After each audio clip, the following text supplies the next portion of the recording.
Halo teman-teman, jumpa lagi bersama dengan saya Maya dari SMA Santo Antonius.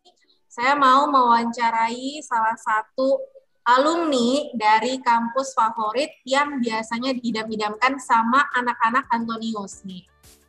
Kita hari ini kedatangan tamu nih ya dari Universitas Gadjah Mada. Ini ada Kak Lia Muda. Halo Kak Lia. Apa kabar? Halo, selamat. Baik. Oke, Kak Lia, sekarang lagi di mana nih Kak Lia? Kalau boleh tahu? Lagi berlibur di tanah air. Di tanah air ya, oke. Kak Lia ini adalah salah satu alumni Universitas Gadjah Mada, lulusan Fakultas Ilmu Budaya, ya, jurusannya Sastra Jepang. Nah, mungkin kalian boleh dong perkenalan pakai bahasa Jepang. Kita mau dengar-dengar nih pakai bahasa Jepang gimana nih kalian, coba. Hajimemashite minasan, konnichiwa.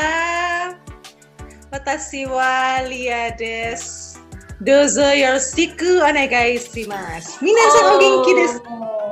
Rata-rata kebanyakan anak-anak SMA tuh pengen banget masuk ke Universitas Gadjah Mada. Sebenarnya Gadjah Mada itu seperti apa ya? Lalu bagus nggak kalau kita kuliah di sana? Belajarnya gimana? Oleh karena itu saya pengen nih tanya-tanya kalian ya. Ya. Pertanyaan pertama, apa alasan kalian memilih Universitas Gadjah Mada sebagai kampus kalian dulu?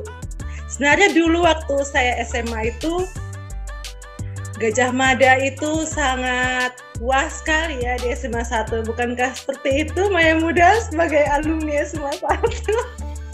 Ya, betul sekali. Favorit itu ya, favorit. Tetapi karena saya merasa itu sangat terlalu wah dan ada perasaan minder, ketidakmungkinan untuk masuk ke sana. Tetapi pada suatu waktu di kelas saya itu ada pembukaan pendaftaran SNPTN, ramai-ramai sekelas. Itu ramai-ramai buat daftar. Ya udah, saya cuma ngisi asal-asalan Gadjah Mada doang, centang-centang. Udah, setelah itu saya nggak kepikiran kalau bakal diterima. Yang saya pikirkan adalah yang penting sudah mencoba untuk mendaftar. Ya saya cuma daftar terus udah lepas gitu, nggak ada kepikiran buat diterima atau apa. And then lulus ya sudah. Pokoknya saya dinyatakan lulus, pokoknya udah siap-siap mau kuliah. Tiba-tiba ada pengumuman SNPTN dan saya lulus waktu itu masuk sastra Jepang. Jalur kesasar ya bisa evakuasi sebenarnya. jalur undangan hasil uji coba, tapi ya sudah karena saya pun tidak ada basic sama sekali bahasa Jepang. Hanya di pikiran saya dan keluarga waktu itu Gadjah Mada itu sangat wah. Okay. Berarti ada satu jalur ya yang bisa dicobai teman-teman di rumah, yaitu jalur undangan. Nah, jadi teman-teman yang mau masuk ke Universitas Gadjah Mada, salah satu cara yaitu melalui jalur undangan. Seleksi nilai itu ya, Kak? Ya, seleksi nilai. Oh ya, oke, baik. Kita ke pertanyaan yang kedua nih. Selama di Universitas Gadjah Mada, gimana nih Kak pengalamannya? Mulai dari mata kuliahnya, dosen-dosennya, mungkin ada pengalaman Kakak mengikuti kegiatan apa gitu di Gadjah Mada yang seru-seru, bisa di-sharingkan? Mungkin dari perkuliahannya dulu. Gimana dulu? Perkuliahannya, mata kuliahnya gimana? Itu Kakak menerima mata kuliah apa aja nih selama perkuliahan? Mungkin ada yang sulit, ada yang gampang, atau gimana Kak?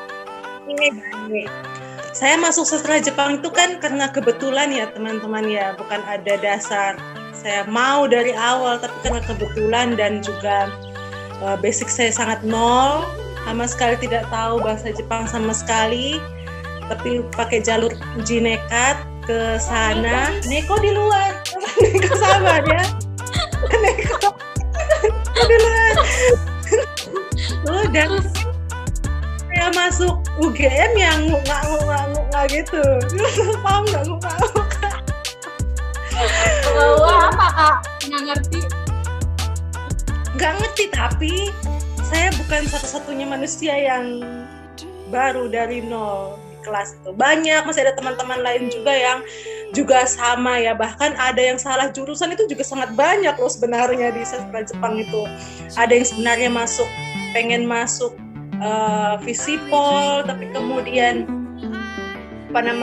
dilempar ke sastra Jepang. Itu banyak, dan akhirnya saya mempunyai teman-teman yang bisa dikatakan teman-teman yang seperjuangan lah ya.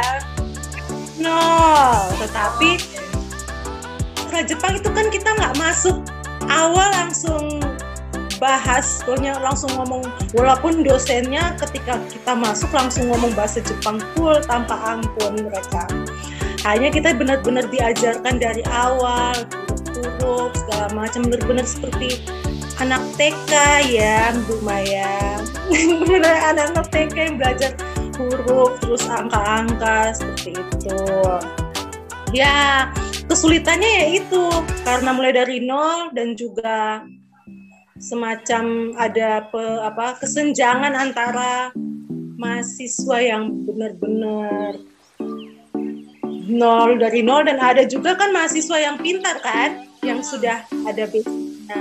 Nah, kadang tuh dosen itu lebih melihat yang ke mereka dibandingkan ke kami yang disebut lingkaran hitam waktu itu, ada sekitar perang, dan saya termasuk dalam lingkaran itu. Oh gitu, oke. Ya, gimana nih mata kuliahnya? Kalau kakak kan mulai dari nol nih, berarti kategori sulit ya mata kuliah sastra Jepang ya? Apa gimana Kak? Sulit? Iya, sangat sulit. Pas kita masuk itu kan ada bukan dipaksa sih, memang berkewajiban untuk mengambil sebanyak 24 SKS. 24 SKS itu paling tinggi setiap satu semester. Itu mulai dari kanji awal, terus tata bahasa, terus listening, dan sebagainya. Saya akui bahwa semester 1, 2, dan 3 itu adalah titik terendah saya dalam perkuliahan. IPK saya waktu itu 1, kalian tahu? Saya sudah tahu Kak. IPK saya waktu itu 1, dan banyak yang ngulang, kanji ngulang, tata bahasa saya D, sudah D min lagi. Oke. Berarti sudah D.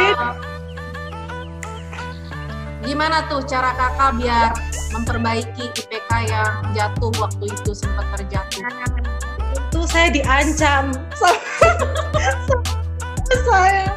Sama siapa? Sama DPS saya waktu itu. DPS saya itu bisa dikatakan dosen paling galak di sastra Jepang. Dosen cewek ya. DPS itu apa Kak? Dosen pembimbing. DPA, maaf, karena saya baru habis skripsi dan baru habis dulu saya ke bawahnya DPS. DPA ya teman-teman, dewan lagi. Dosen pembimbing akademik ya? Iya, itu yang seperti pas lah ya teman-teman. Itu saya diancam waktu itu sama dosen saya, kamu kalau kayak gini terus nanti saya DO kamu, saya pulangkan kamu ke NTT gitu, kata ibunya. Akhirnya kan ada power of ancaman tersebut. Saya belajar, waktu saya tinggal di asrama Shantikara. Kalau teman-teman tahu, itu adalah asrama yang mendidik mahasiswa untuk menjadi suster. Dan itu sangat ketat, very ketat. 90%-nya doa, 80%-nya belajar. 10%-nya belajar. Dan waktu itu saya benar-benar belajar karena ada power of ancaman tersebut. Belajar tiada hari tanpa baca kanji segala macam. Akhirnya semester berapa ya, 1, 2, 3, 4. Semester 4 itu IPK saya jadi 3. Wow. Dari 1 menjadi 3. Hebat dong kakak, dari 1 koma naik ke 3 tuh hebat banget, tau nggak? Sih.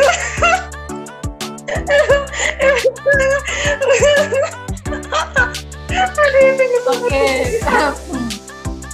Oh jadi berarti dengan kata lain ancaman dari DPA kakak itu kurang lebih membawa dampak yang baik untuk kakak ya?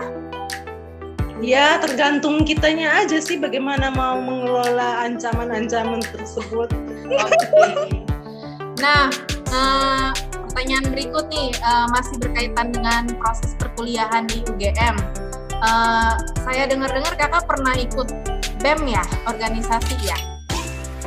Ya, dari semester 1, benar sekali. Oh, dari semester 1, berarti pengalamannya udah banyak dong.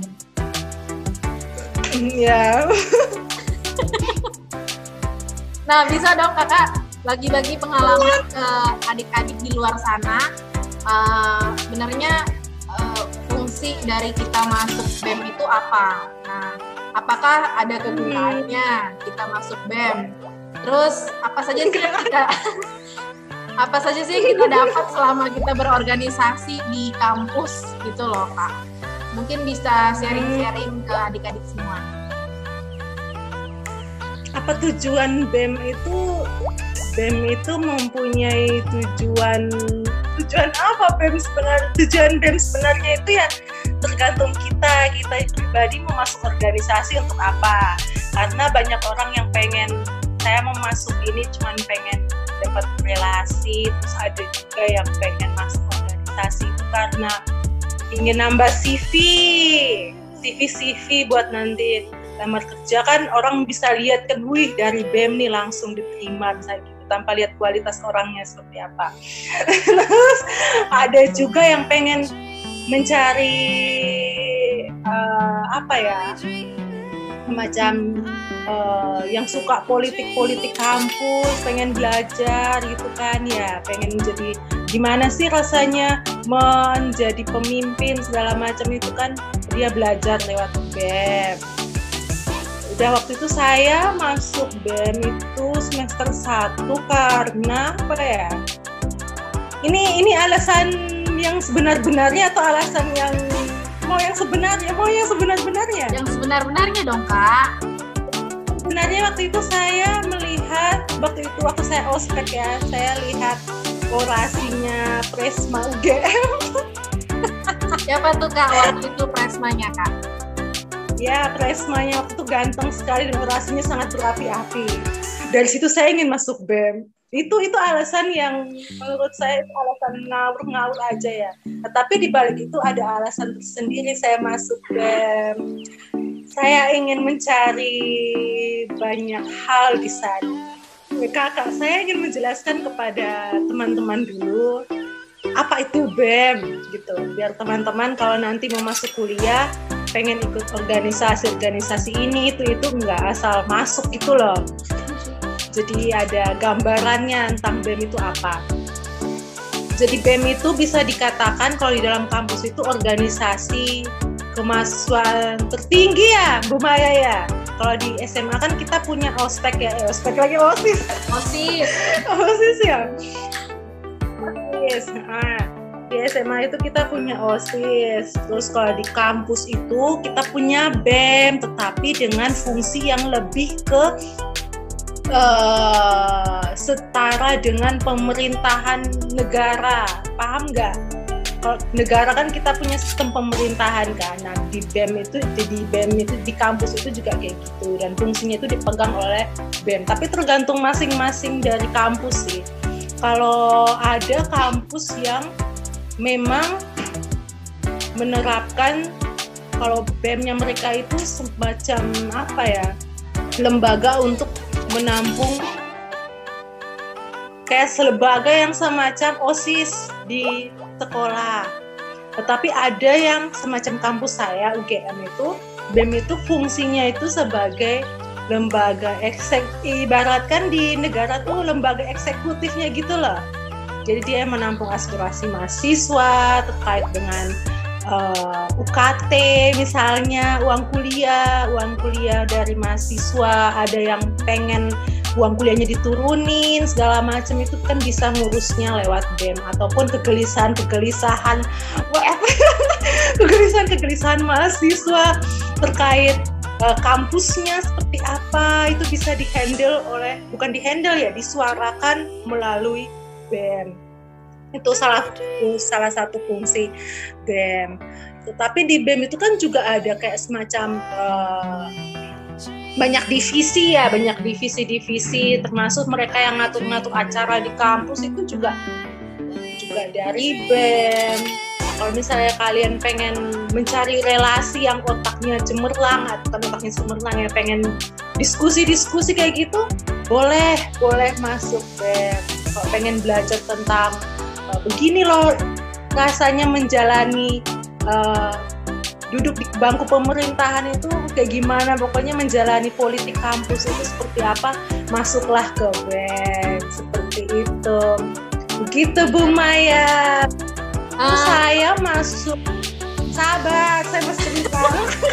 Iya, maksudnya mau kembali lagi ke pertanyaan awal, kakak tuh masuk BEM-nya gimana gitu loh. Gimana caranya? Iya. Proses kaderisasi BEM waktu itu saya masuknya ya pakai oprek lah, pasti lah ya. Masuk pakai oprek, open rekrutmen itu pasti.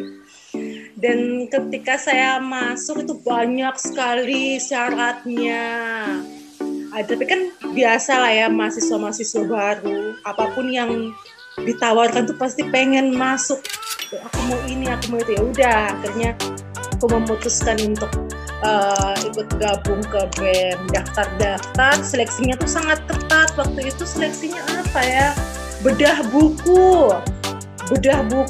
sejarah, bedah buku yang terkait tentang tokoh-tokoh sejarah bangsa Indonesia. Itu saya bedah buku Suhogi, kalau nggak salah tuh Suhogi. Terus kalau misalnya analisisnya bagus, diterima. Dan waktu itu yang diterima tuh sekitar 800 lebih gitu. Nah itu baru proses bedah buku ya, masih banyak tahap-tahapan lagi untuk masuk BEM itu. Sampai puncaknya, karena ini sudah 8 tahun yang lalu ya, ingatan saya blurin ya. Pokoknya ada semacam seleksi yang camping bersama, tuh namanya apa? Camping ya, benar, camping. Nah, pokoknya itu namanya proses kaderisasi BEM. Di sana tuh nanti kita saya gila-gilaan itu. Saya bertemu dengan orang-orang hebat, yang ada yang sekarang itu pernah dulu waktu saya semester 1 itu dia pengisi acaranya itu dari anggota dewan apa gitu, lupa ya saya itu dewan apa gitu. Terus juga ada, pokoknya kalau orang-orang BEM itu dulu ya, bukan sekarang ya, dulu itu orang-orang BEM itu lulusannya yang BEM itu pasti masuknya ke ranah pemerintahan. Banyak yang duduk di bangku pemerintahan tuh banyak. Ada yang jadi anggota dewan, ada anggota ini, mereka balik ngasih materi ke kita waktu proses kaderisasi. Nah di sana tuh juga nanti ketika dikasih materi kita disuruh pokoknya harus aktif. Yang tidak aktif bertanya akan didiskualifikasi. Kalau tidak aku bertanya maka aku ada. Berarti masih tidak ada yang bertanya. Masih didiskualifikasi. Masih ingat nggak Kak? Dulu Kakak nanya apa dulu? Masih ingat nggak? Dulu itu aku nanya, jadi ada salah satu bapak yang dulu itu waktu saya nanya tuh ada salah satu bapak yang dia dulu waktu itu duduk jadi presiden ya, lupa. Yang biasanya, maaf ya teman-teman saya lupa istilahnya apa, tapi bapak ini dia sebagai papanya presiden waktu itu, yang biasa nulis naskah pidato buat presiden itu loh. Oh iya. Saya lupa namanya apa itu kan. Dia sekarang sudah masuk ke dalam ranah pemerintahan, padahal dia tuh dulu anak BEM, bukan anak BEM, waktu dia anak senat waktu itu. Anak senat. Jadi kalau di UGM tuh senat dan BEM tuh, senat itu badan legislatifnya, BEM itu badan eksekutifnya. Seingat saya sih seperti itu. Tuh.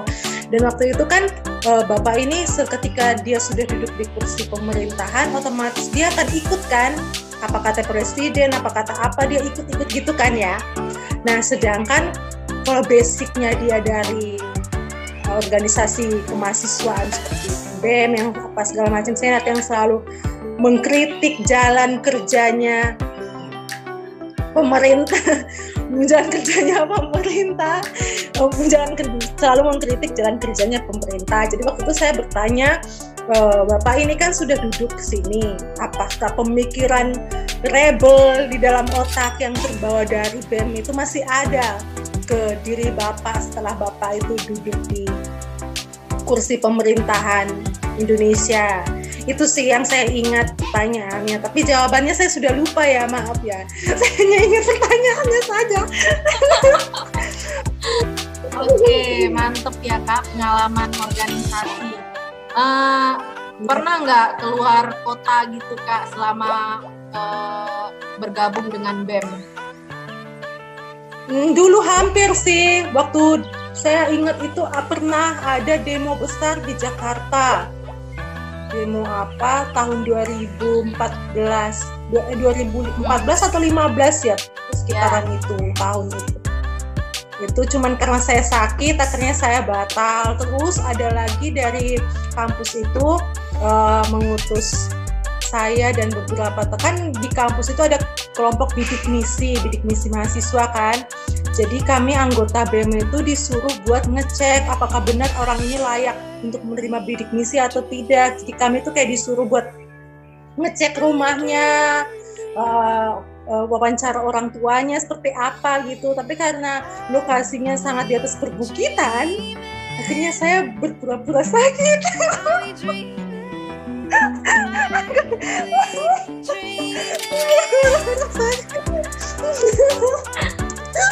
Waduh, bahaya ini, jangan ditiru ya adik-adik semua ya.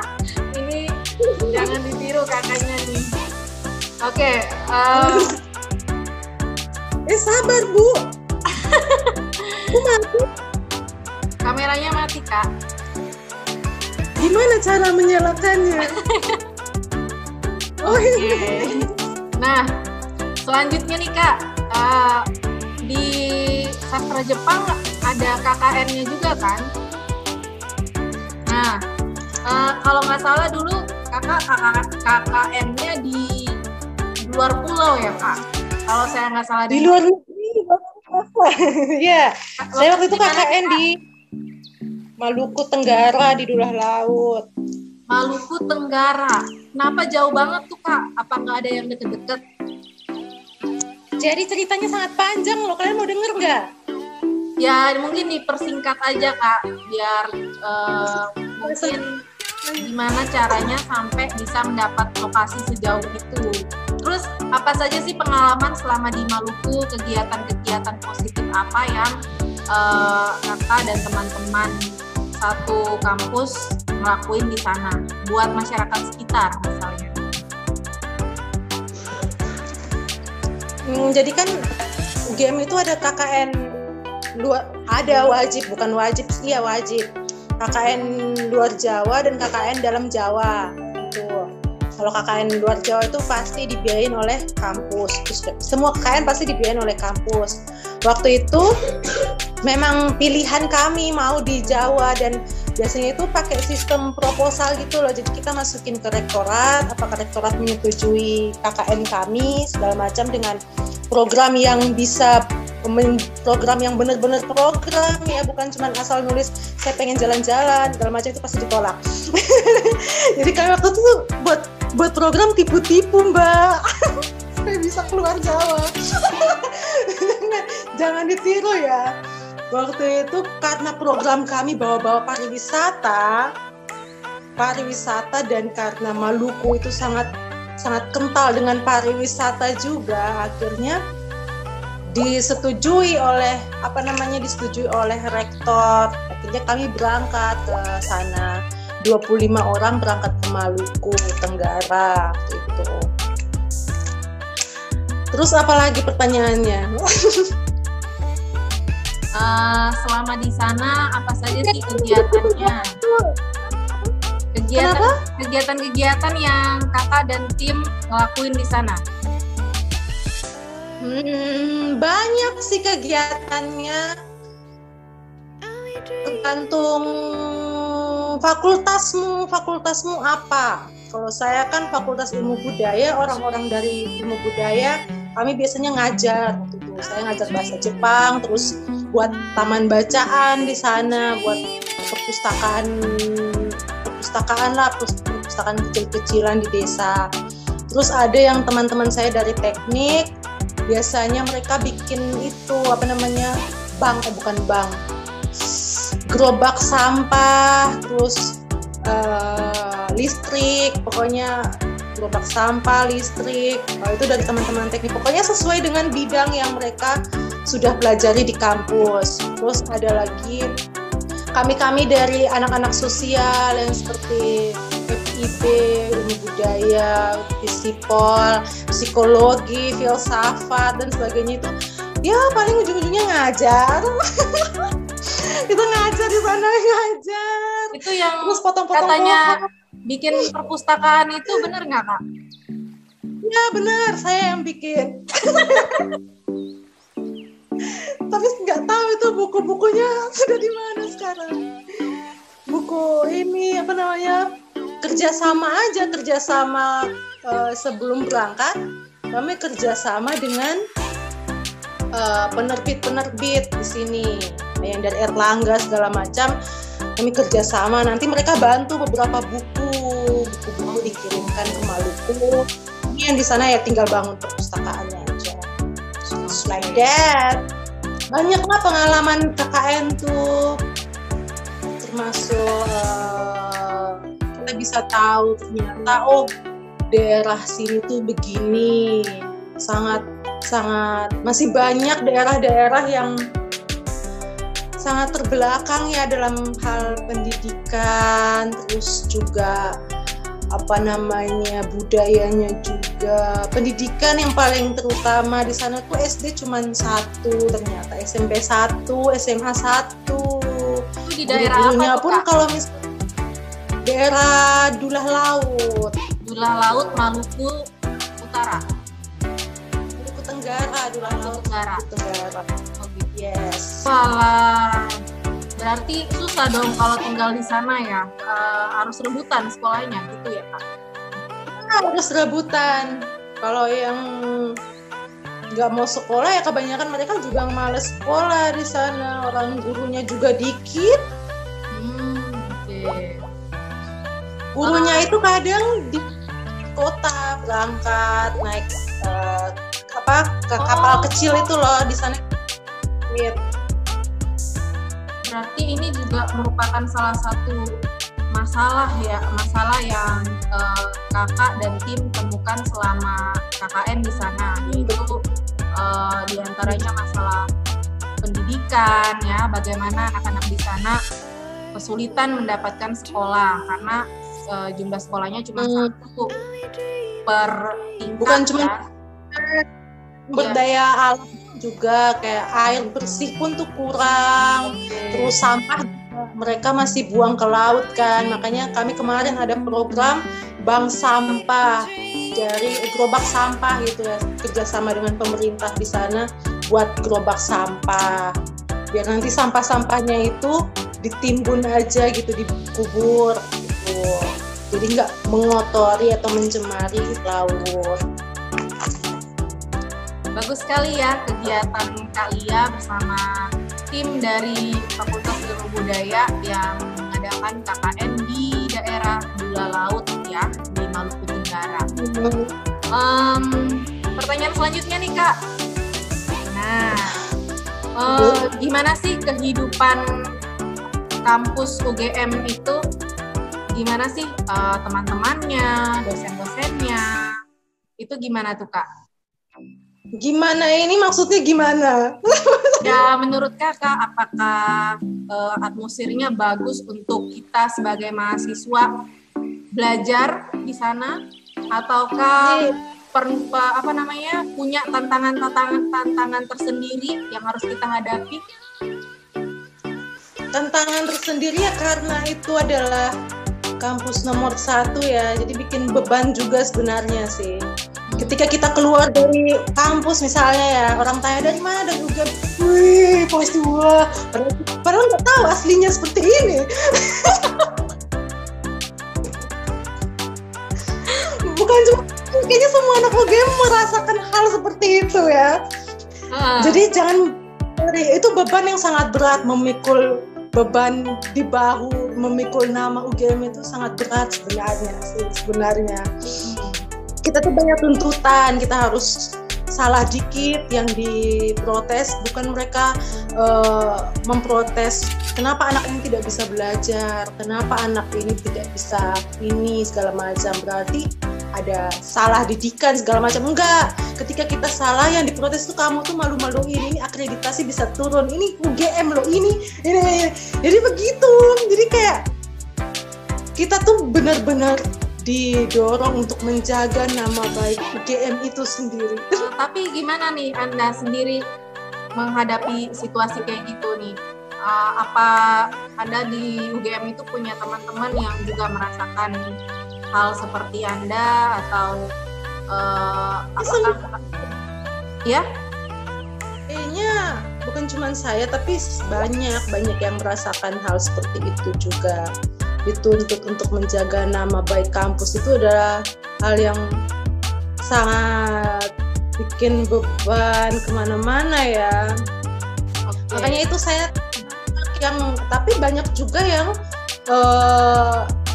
itu yang udah pinter-pinter ya, yang biasanya udah pinter-pinter dari sananya dan sononya, yang biasa membanggakan kampus ya, tidak masalah sebenarnya. Tapi kalau untuk dari segi pendidik, cara sistem apa sih namanya istilahnya, cara mendidik itu bagus, karena dosen-dosen di sana kan juga dosen-dosen yang tidak main-main. Ya Kak, masa kelas UGM dosennya main-main, gimana sih Kakak? Waktu itu dosennya Kakak ada yang berasal dari luar negeri nggak? Asli sana atau lulusan? Ya, mungkin asli sana atau mungkin lulusan luar negeri. Lulusan semuanya lulusan luar negeri. Semua dosen saya lulusan S2 Tokyo University. Dosen Jepang cuma ada berapa orang? 4 orang di kampus saya. Yang warga negara Jepang ya? Iya, ada 4 orang warga negara Jepang.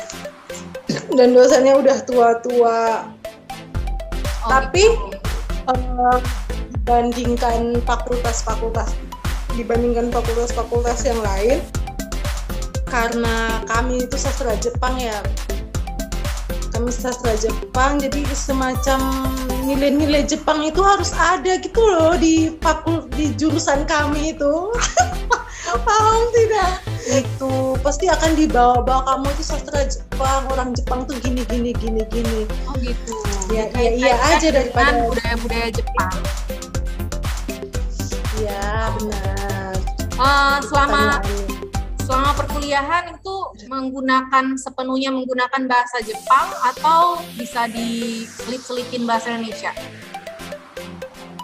Kuliah apa dulu? Kalau kuliah wajib yang materinya di bahasa Jepang, kayak tata bahasa segala macam ya pakai bahasa Jepang full. Tergantung dosen sih, ada dosen yang full bahasa Jepang, ada yang ngomongnya campur-campur Indonesia gitu. Terus tapi kalau kuliah lain yang di luar dari bahasa Jepang itu sendiri pakai bahasa Indonesia. Deskripsi pakai bahasa Indonesia, tidak boleh pakai bahasa Jepang. Oh, skripsi pakai bahasa Indonesia. Ya, kalau kelas skripsi kan pakai bahasa Indonesia, tapi isi dalamnya pakai bahasa Jepang. Sama aja dong Kak, pas tetap harus pakai bahasa Jepang. Oke Kalia, thank you banget ya. Mungkin pertanyaan terakhir nih, bukan pertanyaan sih Kak, mungkin Kalia bisa ngasih tips dan saran untuk adik-adik yang di luar sana yang mau masuk UGM, terutama pengen masuk fakultasnya Kakak nih, sastra Jepang. Gimana nih caranya Kak? Jangan masuk fakultas saya. Nggak boleh gitu Kak, itu fakultas juga favorit loh, sastra Jepang.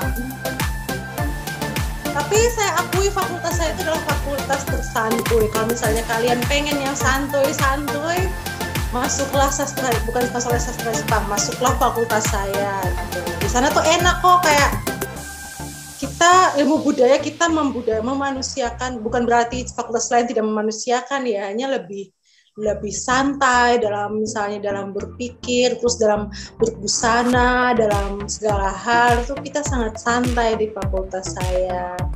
Di sana tuh juga banyak apa ya, banyak apa namanya, banyak belajar bahasa itu banyak di fakultas saya. Katanya ilmu budaya kan ngajarnya mulai belajarnya bahasa-bahasa itu kan, sama belajar budaya. Ada kalau mau pengen bahasa selain bahasa Jepang gitu ya maksudnya ya? Iya benar. Bahasa Korea, bahasa Arab ya Kak? Iya, bahasa Arab boleh sekali. Oke. Saya sudah mengantuk. Oke teman-teman, sekian dulu ya perjumpaan kita hari ini dengan Kalia dari Universitas Gadjah Mada. Buat kalian yang pengen masuk UGM, itu tadi sharing-sharingnya Kalia. Semoga bermanfaat ya buat kalian semua. Jadi jangan jangan putus asa, jangan patah semangat, tetap semangat untuk memperjuangkan kampus favorit kalian. Oke, see you next video. Thank you, bye-bye.